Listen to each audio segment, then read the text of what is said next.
Tonight we have with us the founder and president of the nonprofit Film Noir Foundation, Eddie Muller.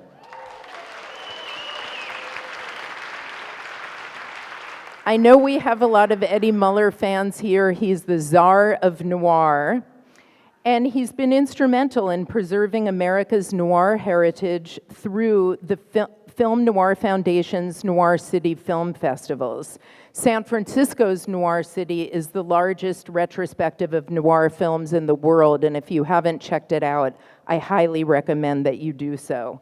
Eddie also programs his own weekly TMC program, Noir Alley. So without further ado, please welcome to the Castro stage, the czar of noir, Eddie Muller.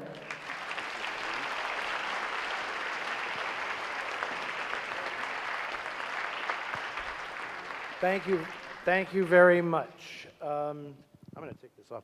Now I feel more in my natural element here on the Castro stage with the handheld mic. I would be remiss if with this audience I did not also add one thing to Lexi's nice intro of me, is that I also contributed a short story to the recent anthology entitled Jewish Noir. You laugh, but it's absolutely true, and there's not a damn thing funny about the story that I wrote. But I was very honored. I think I am the only Gentile in that collection, in fact, so I take that as a sincere honor. The Film Noir Foundation that Lexi mentioned, we do sponsor the Noir City Film Festival here every year, and our mission is to rescue examples of noir that might be pretty obscure, and over the years we have done that. We have resurrected some unknown movies. But the movie that you are about to see is about anything but an unknown movie. In fact, it might be a film about the making of the great American movie, Casablanca. Usually that gets an applause, you know. Casablanca, you know. I said, if I had a script, it would have said, hold for applause right there, but you guys have seen Casablanca, right? Okay.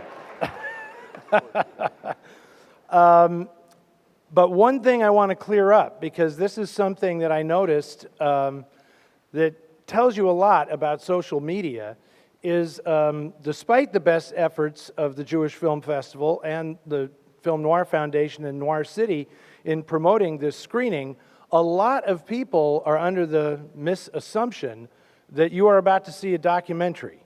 You are not seeing a documentary. This is a fictionalized account of the making of Casablanca with director Michael Curtiz as the protagonist.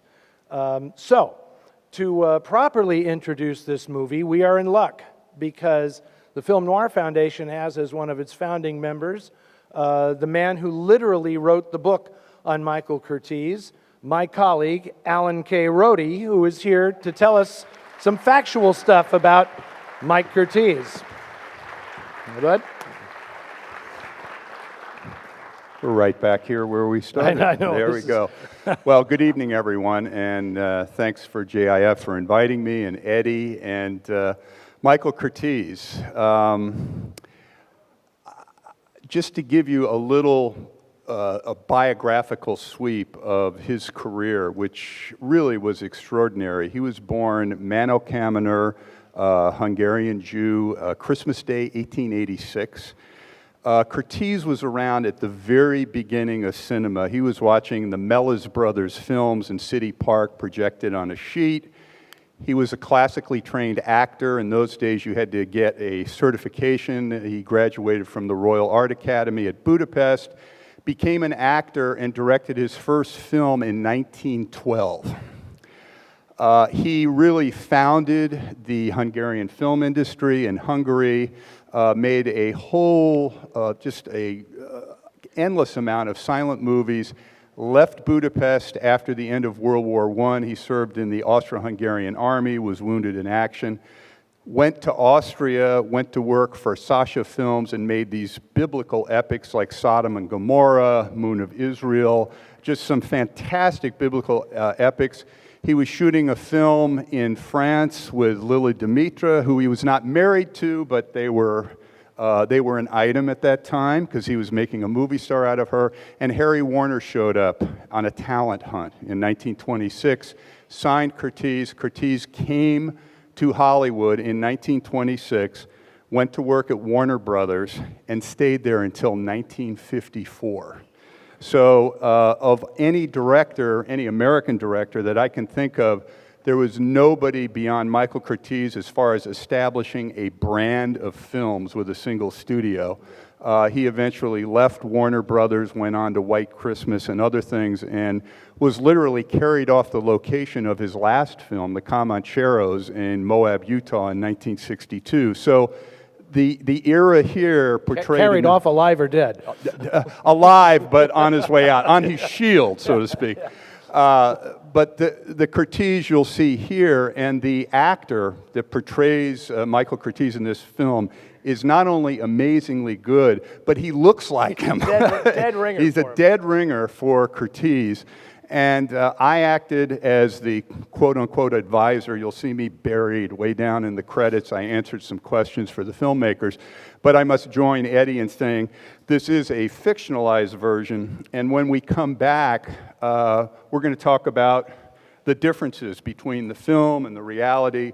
And I'll also be signing my book, Michael Curtiz, A Life in Film, on the mezzanine after the film. So I really hope that you enjoy this. And you know, when we come back, we'll talk about Casablanca, Michael Curtiz, and a whole lot of other things, and any questions you may have. Yeah, exactly. If anything occurs to you watching the film and you're wondering, is this for real or not, hold that thought, because this guy will be able to clarify for you at the end of the film. So, thanks for coming tonight, and thank you so much. I hope you enjoy the film. Appreciate it. I can't see anything. These lights are so bright, but I want to start off by saying two things. Number one, I could really use a cigarette after watching that movie. and I don't even smoke. And I forget number two now. Oh, number two is I really feel sorry for anybody in the audience that has not seen Casablanca, because you're honestly, you're going to be a little bit lost watching this movie without actually having seen Casablanca. So well, as I said, Alan Rohde wrote the definitive biography of Michael Curtiz.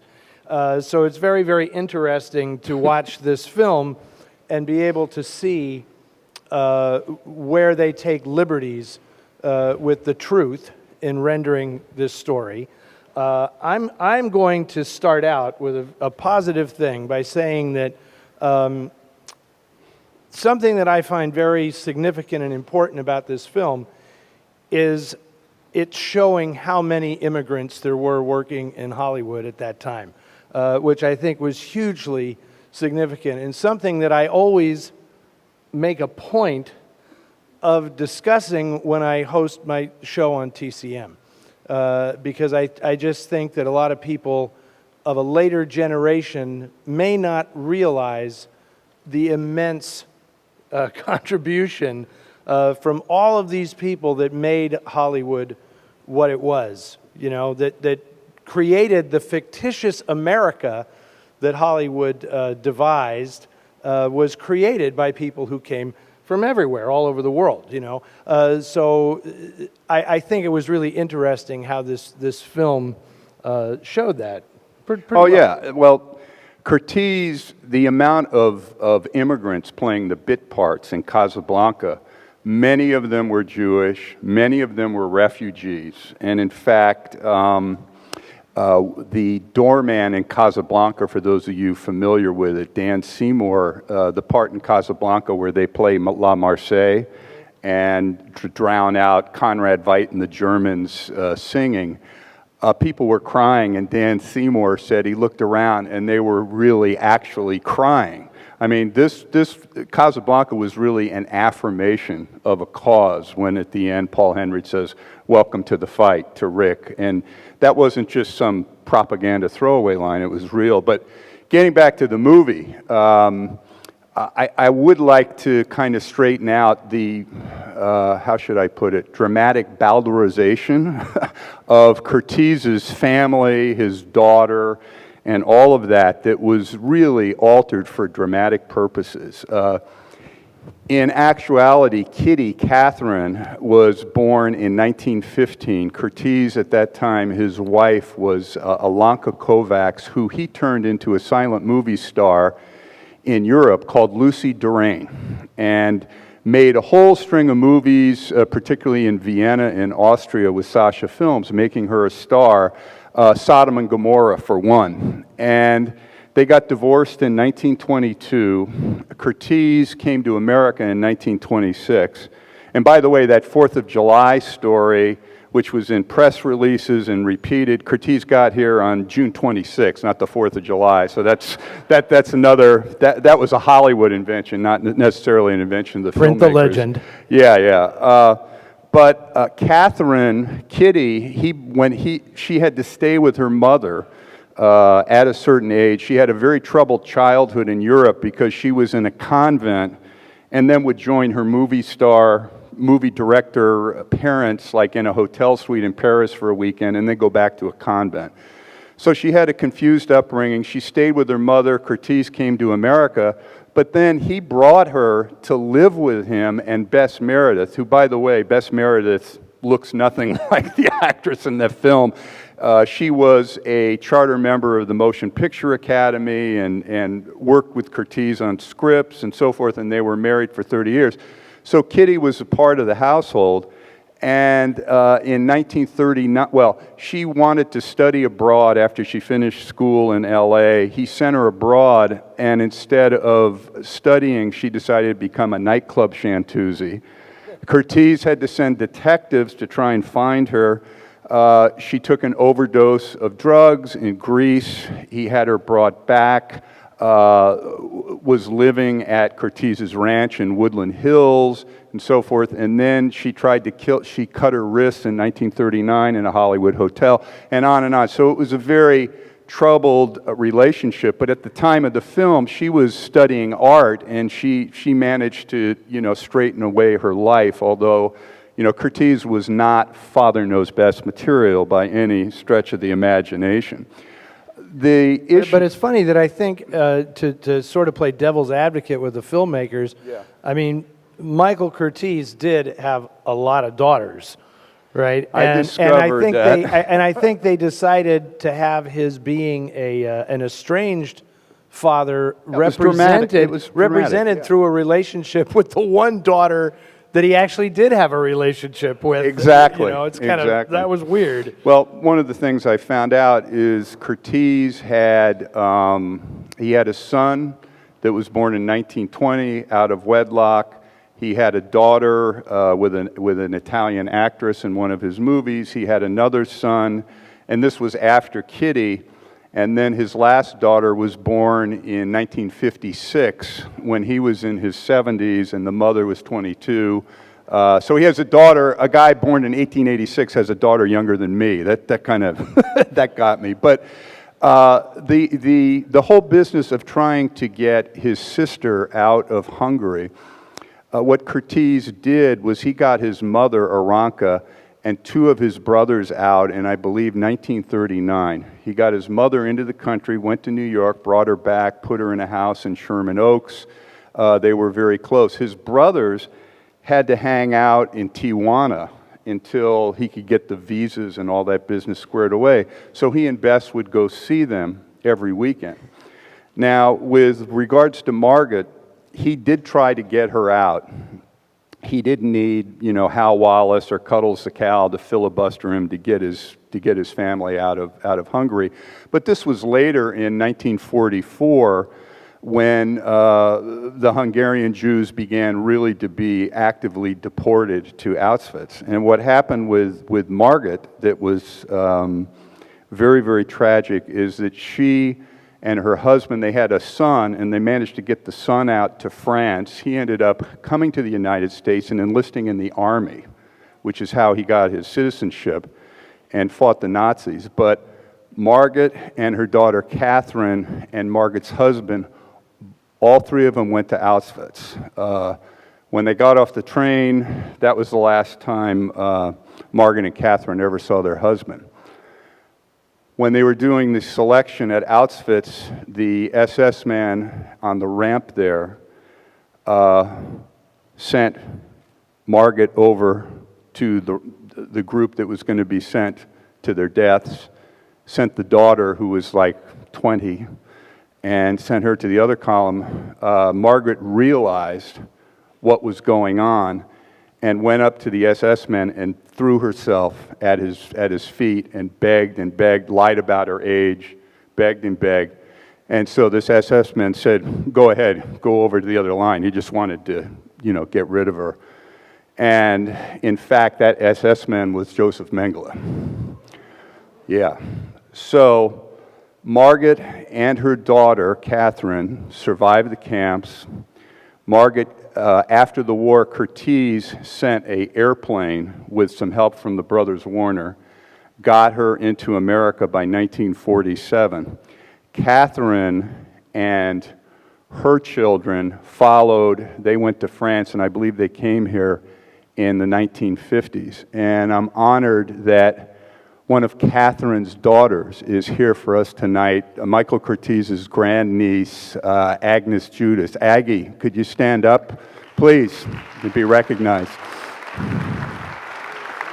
She's over there.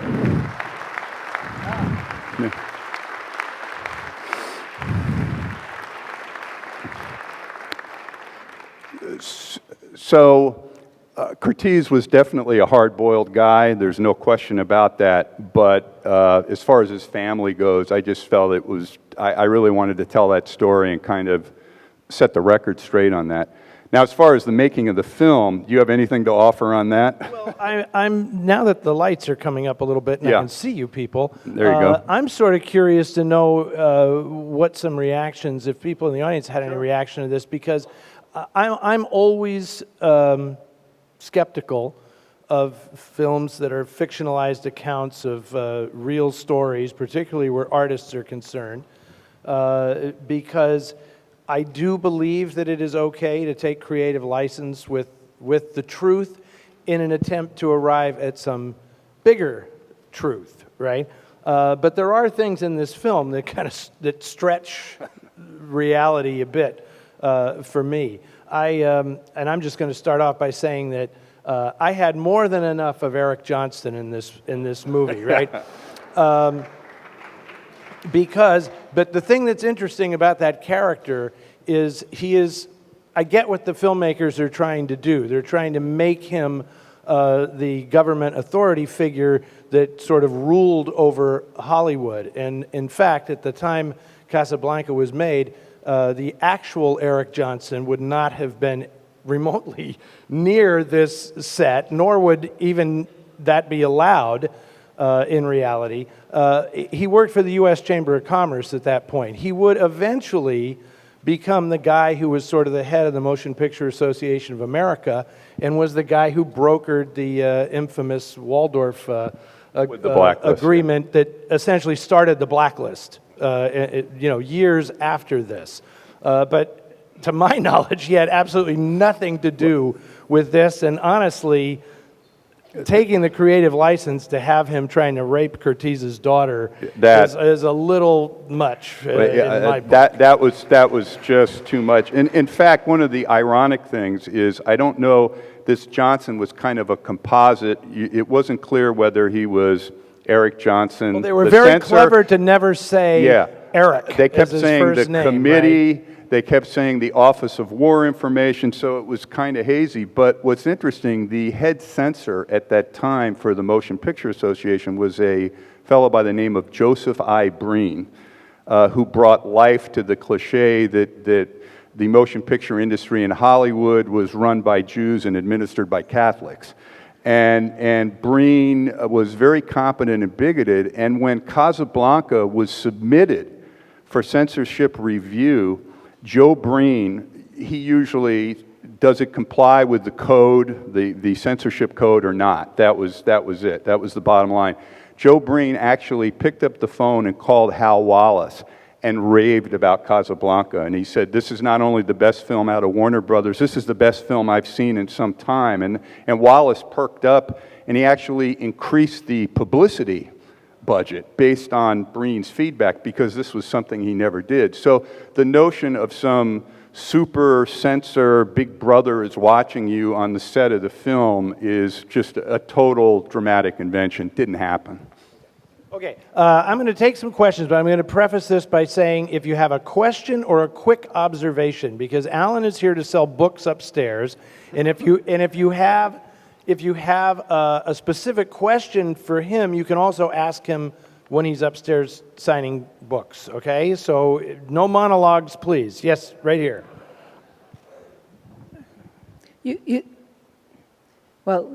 Just a side thing. I hope you'll both see the film about Carl Laemmle. Yeah, I'm looking forward to it. Yeah, So am I. good. What is the role of smoking in both Budapest Noir and this film? What's the function?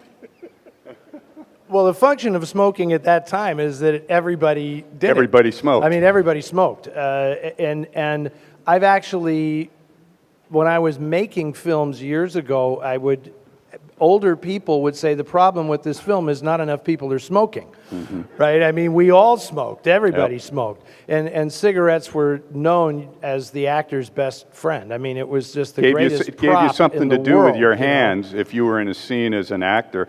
Curtiz himself smoked like 2 or 3 packs of English Ovals a day. Other than that, he didn't drink. He ate sparingly. He was very fit. But back then, everybody smoked. And you know that they used to have cigarette advertising told you it was good for you back then. I mean, way to lose weight. Magazines were filled with actors endorsing how much healthier they felt by smoking this Chesterfield or something. So, yeah, Yes, sir. That was a thing. Hi. Very quickly, I mean, I think the problem is Woody Allen with Cafe Society and Steven Soderbergh with his experiment in black and white did a far better job of showing what it was that this era was about. This filmmaker got infatuated with the style, and the substance was lost. Yeah, people should see Casablanca. It was interesting to look at fitfully, but it was unsuccessful for me. I'm David Lamble with the Is Bay Area there Report. a question, sir? No, it's an observation. Oh, it's observation. Yeah, I'd say Cafe Society is a better example of what Woody Allen did. I mean, Woody Allen brilliantly did some of the same things Soderbergh did, too, with his black and white experiments. agree with that. Yeah, better actors, that's just how it is. The Good German is the Soderbergh film you're talking about. Yeah, I mean, it's tough. Also, it's challenging to make a movie about one of the most famous movies ever made and not be able to show any of that film. Because obviously this movie, at the end, they were dying to have the last scene of Casablanca actually be the last scene of the movie. It's as if the entire script was building up to that. But if you think Warner Brothers is if they're going to pay what Warner Brothers is asking for that clip, They forget guard about their rights it. zealously. Yeah. True that. And the whole chain of command, if you were, as the studio. First off, Hal Wallace had an exclusive contract he got in 1942 from Jack Warner, because really Wallace and Curtiz came up together at Warner Brothers. They were the yin and the yang. When Curtiz showed up in 1926, Wallace was handling the publicity man for the studio's biggest star, Rin Tin Tin. I mean, that's where he started. So they rose together, and their relationship was very difficult in the early 30s, because Wallace would say, this is what I want you to do as far as costumes, as far as this, as far as that. Curtiz would say, yes, yes, and then he'd go to the set and do whatever he wanted to do. And so there was contention. But after Adventures of Robin Hood in 1938, where Curtiz was brought in ostensibly to save the film, which he did, they became quite close. But the notion, first off, Hal Wallace rarely came to the set of his films. He had 4 films in production with Casablanca. He was not there. The Epstein brothers, which were portrayed, they really look like the Epstein brothers, but the person that goes unmentioned, there were 7 writers that worked on Casablanca, but the primary ones were Julius and Phil Epstein and Howard Koch, who won the Oscar with Julius and Phil Epstein, and Koch, I guess for the sake of brevity or the story, got omitted. And then there was Casey Robinson. So the notion, though, of writers at Warner Brothers in the 40s on the set at Rick's Bar with typewriters, I mean, that never, ever happened.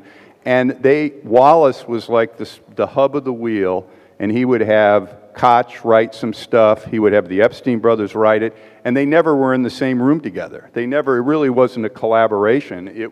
That was how the studio system worked. We have time for one more question here on your left in the middle, right here. Hal Wallace was the executive producer of Casablanca, and he started out at Warner Brothers in the 20s. He rose to become the most influential producer on the lot and produced a string of hit films.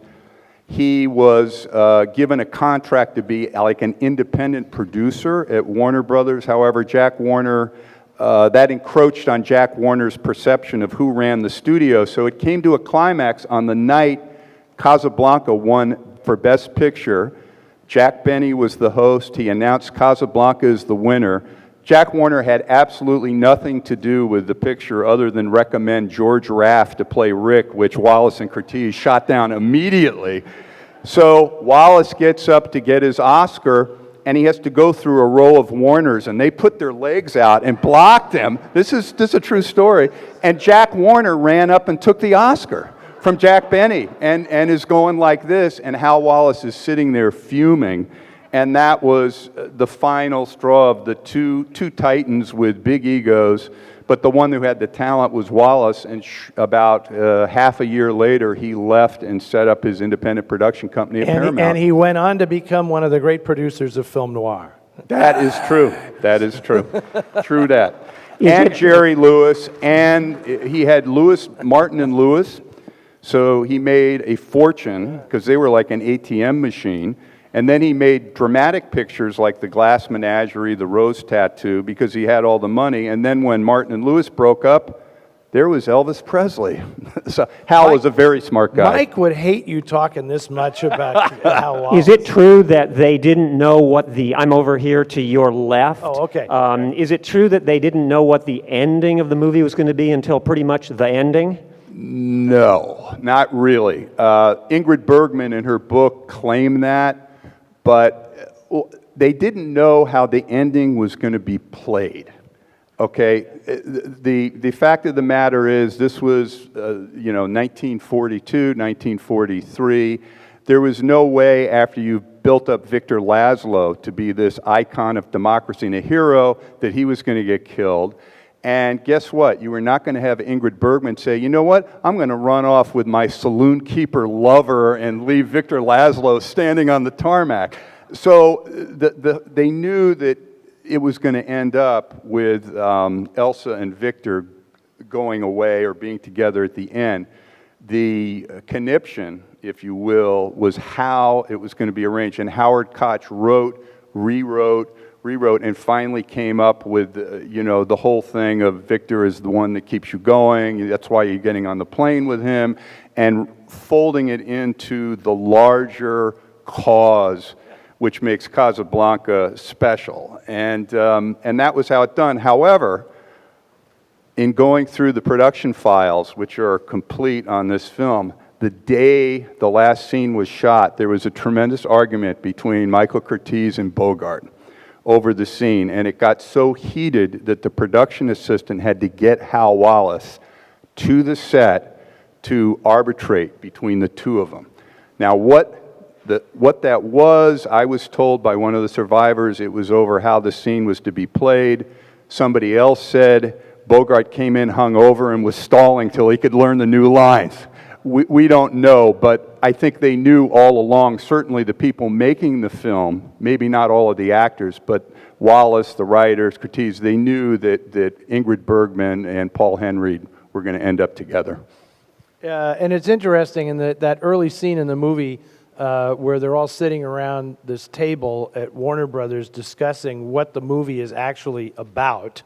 It's kind of interesting that it's Bess Meredith who says, it's about sacrifice.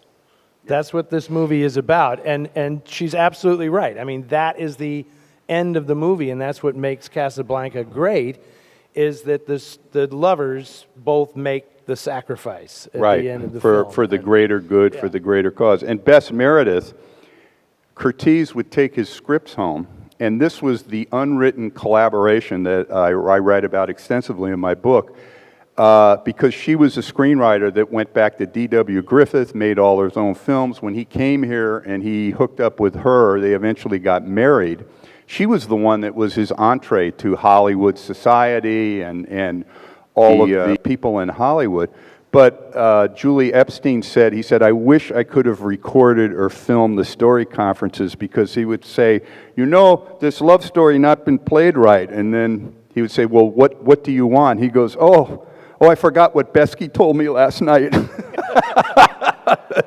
So Bess Meredith and Curtiz were really a team when it came to filmmaking, and his career, I think, would have been radically different without the marriage, which turned out to be a partnership. One thing about the film that was accurate is Curtiz's proclivity for his lunch break, sex breaks. There's no question that went on. The story about the puddle or the poodle, that's one. And the one where he tells the extra, move over, now go home. That actually was a Fay Wray story that occurred on Dr. X back in 1932, but that really happened. And just let me say one thing about Curtiz's reputation for being a bully with actors. He was an actor himself, and the people who worked for him, a number of them told me he was really good with actors, but he would get very frustrated with the extras and the bit players that would come over from central casting that got a box lunch and some money because they weren't professional actors. He says, they should be actor on way up or way down, but not hooker or guy reading racing form. You know, he wanted everybody to be a trained actor, and of course that wasn't going to happen. But he could be an SOB. There's no question about that. But he also, you know, the hard shell with the soft center as well. Alan, you're cutting into your own book signing time. Okay. Thank See you you all upstairs. very, very much. Thank you so much.